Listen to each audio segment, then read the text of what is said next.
As the season starts to wind down, it's time to harvest winter squash and pumpkins. Winter squash includes a wide range of cucurbits that are harvested after they become mature and the outer rind hardens. Some of the smaller types include butternut, acorn, and spaghetti. The larger types include Hubbard and banana squash.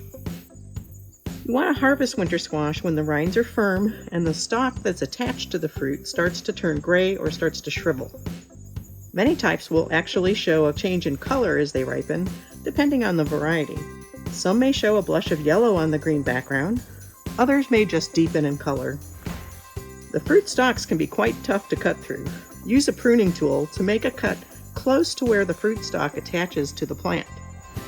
Pumpkins should be harvested with a portion of the fruit stalk attached as well, but don't carry the pumpkins by the stalk. They're not as sturdy as you might think.